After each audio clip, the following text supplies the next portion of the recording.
पटना में आरजेडी की जन विश्वास महारैली। लालू यादव, तेजस्वी यादव के साथ राहुल गांधी, अखिलेश यादव समेत कई विपक्षी नेता शामिल हुए। पटना की जन विश्वास रैली में लालू यादव ने खेला हिंदू कार्ड, पीएम मोदी को हिंदू मानने से इनकार किया। लालू यादव का प्रधानमंत्री मोदी पर बड़ा हमला, बोले मोदी परिवारवाद पर बोलते हैं, उनके पास परिवार नहीं। रैली में तेजस्वी यादव ने नीतीश कुमार पर जमकर साधा निशाना, कहा क्या हमारे चाचा के नहीं पलटने की गारंटी मोदी जी ले सकते हैं। तेजस्वी ने कहा जब लालू जी नहीं डरे तो उनका बेटा कैसे डरेगा। चाचा नीतीश जी फिर पलट गए, लेकिन वो जहां रहे खुशी रहे। तेजस्वी ने नीतीश कुमार को फिरका परस्त और मौका परस्त करार दिया, कहा 2024 में खत्म हो जाएगी जेडीयू। तेजस्वी ने बीजेपी को बताया डस्टबिन वाली पार्टी, बोले सब पार्टी का कूड़ा बीजेपी में जाकर साफ होता है। पटना की जन विश्वास रैली में राहुल गांधी ने मोदी सरकार पर बोला हमला, कहा बिहार से बदलाव की शुरुआत होती है, देश में विचारधारा की लड़ाई है। पटना की रैली में राहुल ने कहा वो देश के लिए मरने के लिए तैयार हैं, बीजेपी और आरएसएस से डरते नहीं हैं। पटना की जन विश्वास महारैली में बोले अखिलेश यादव, कहा आप लोगों का जोश ही बदलाव लाएगा। कांग्रेस अध्यक्ष खड़गे का बीजेपी पर निशाना, कहा संविधान को बचाना है, बीजेपी को हराना है, हम सरकार के सामने झुकेंगे नहीं। खड़गे ने नीतीश कुमार पर भी साधा निशाना, कहा नीतीश बीजेपी के शरण में गए, चाय पीकर वापस आएंगे। कांग्रेस ने ट्वीट की जन विश्वास महारैली की तस्वीरें, लिखा जीतेगा इंडिया।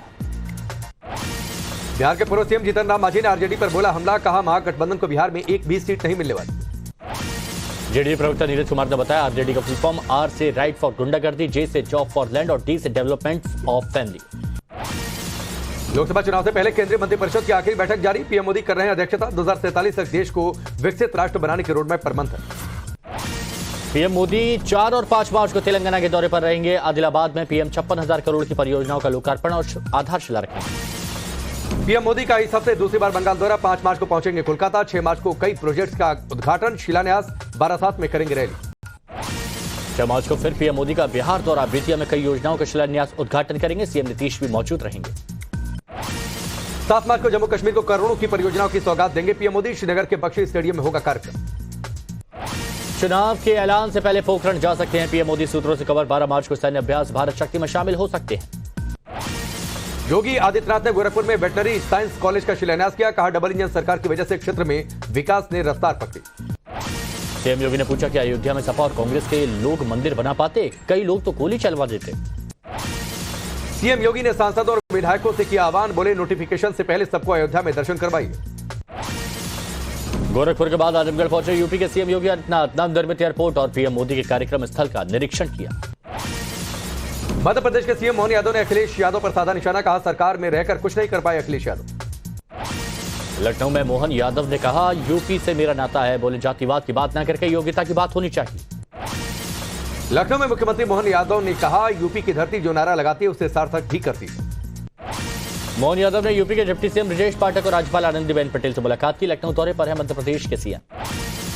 पीएम मोदी ने अपनी पार्टी बीजेपी को 2000 रुपए का चंदा दिया, ट्वीट कर लोगों से विकसित भारत के निर्माण के लिए डोनेशन देने की अपील। भोजपुरी गायक पवन सिंह ने चुनाव लड़ने से इनकार किया, बीजेपी ने पश्चिम बंगाल के आसनसोल से बनाया था प्रत्याशी। पवन सिंह ने ट्वीट कर चुनाव नहीं लड़ने का ऐलान किया, लिखा उम्मीदवार बनाने के लिए बीजेपी के शीर्ष नेतृत्व का आभार, लेकिन किसी कारण से आसनसोल से नहीं लड़ पाऊंगा चुनाव।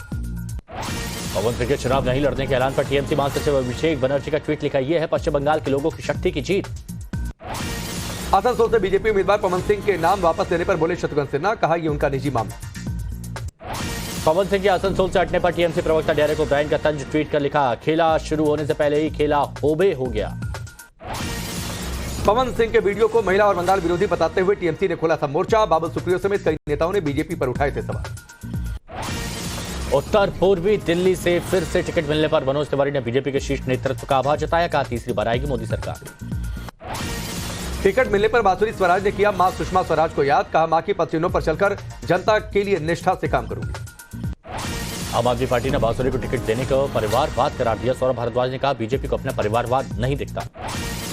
मथुरा से तीसरी बार प्रत्याशी बनाए जाने पर हेमा मालिनी ने पीएम मोदी का आभार जताया, कहा तीसरे टर्म में और बेहतर कार्य करूंगी। बीजेपी की लिस्ट पर बोले डिप्टी सीएम ब्रजेश पाठक, कहा यूपी में 80 सीटों पर जीतेगी बीजेपी, विपक्षी पार्टियों का होगा सफाया। आरएलडी के एनडीए में जाने पर कांग्रेस का तंज, जयराम रमेश ने कहा असली लोकदल हमारे साथ है, जयंत चौधरी के साथ नकली लोकदल। जौनपुर से बीजेपी के कृपाशंकर सिंह को टिकट देने पर पूर्व सांसद धनंजय सिंह नाराज, सोशल मीडिया पर किया पोस्ट, जीतेगा जौनपुर जीतेंगे हम। ग्वालियर में राहुल गांधी की भारत जोड़ो न्याय यात्रा, राहुल ने कहा भारत में पाकिस्तान, बांग्लादेश, भूटान से भी ज्यादा बेरोजगारी। ग्वालियर में न्याय यात्रा के दौरान पूर्व सैनिकों से राहुल गांधी की मुलाकात, अग्निवीर की तैयारी करने वाले युवाओं से भी संवाद किया।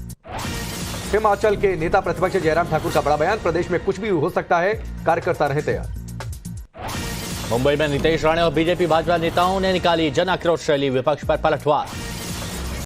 न्याय यात्रा के दौरान 16 मार्च को महाराष्ट्र के ठाणे में राहुल गांधी की जनसभा, सीएम एकनाथ शिंदे के गृह क्षेत्र में करेंगे शक्ति प्रदर्शन। दिग्विजय सिंह ने राहुल गांधी के बयान का किया समर्थन, कहा रोजगार के मामले में बांग्लादेश और पाकिस्तान में भारत से बेहतर हालात।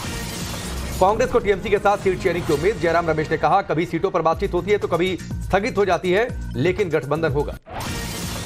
पश्चिम बंगाल के मंत्री उदयन गुहा ने मीडिया कर्मियों को दी धमकी, पत्रकारों को चेतावनी देते हुए कहा हादसा हो जाए तो मत कहना।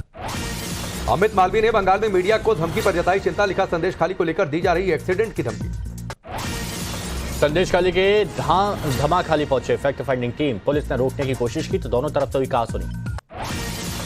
गोरखपुर में सीएम योगी ने कई विकास परियोजनाओं का उद्घाटन किया, कहा युवाओं के भविष्य के साथ कोई खिलवाड़ नहीं कर पाएगा। लखनऊ में मध्य प्रदेश के सीएम मोहन यादव के कार्यक्रम में कुछ युवाओं ने किया विरोध, पुलिस ने की प्रदर्शनकारियों को हटाने की कोशिश। हरियाणा सरकार और एएसआई के बीच करार, अग्रोहा पुरातत्व स्थल को डेवलप करने पर समझौता, सीएम मनोहर लाल खट्टर मौजूद रहे। उत्तराखंड में असिस्टेंट अकाउंटेंट को मिला नियुक्ति पत्र, देहरादून में सीएम पुष्कर सिंह धामी ने बांटा ज्वाइनिंग लेटर। गुजरात में कई सरकारी विभागों में युवाओं को मिली नौकरी, सीएम भूपेंद्र पटेल ने बांटा नियुक्ति पत्र। जयपुर में महामृत्युंजय महायज्ञ का शुभारंभ, महायज्ञ से पहले कलश यात्रा में शामिल हुए सीएम भजन लाल। महाराष्ट्र के रत्नागिरी पहुंचे गोवा के सीएम प्रमोद सावंत, गणपति मंदिर जाकर की पूजा अर्चना।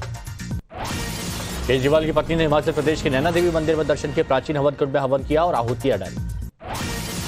कल अयोध्या जाएंगे मध्य प्रदेश के मुख्यमंत्री मोहन यादव, पूरे मंत्रिमंडल के साथ रामलला के करेंगे दर्शन।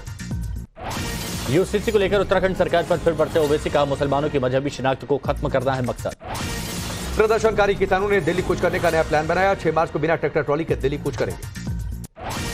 10 मार्च को किसानों का रेल रोको आंदोलन, 12 बजे से शाम 4 बजे तक देश भर में रेल रोको विरोध प्रदर्शन। एनसीपी शरद पवार गुट की सांसद सुप्रिया सुले ने खेला बैडमिंटन, बारामती में चुनाव प्रचार के दौरान बैडमिंटन खेलती नजर आई। पुंछ में जान गंवाने वाले 3 नागरिकों के परिजनों को मिलेगी नौकरी, उपराज्यपाल मनोज सिन्हा ने सौंपा नियुक्ति पत्र। दार्जिलिंग के बीजेपी विधायक नीरज जिम्बा ने अपने खून से पीएम को चिट्ठी लिखी, 11 गोरखा समुदाय के लिए एसटी का दर्जा देने की मांग की। लोकसभा चुनाव से पहले सीएपीएफ ने कोलकाता में किया रूट मार्च, चुनाव पूर्व हिंसा रोकने के लिए भेजी गई है सीएपीएफ की 100 टुकड़ियां।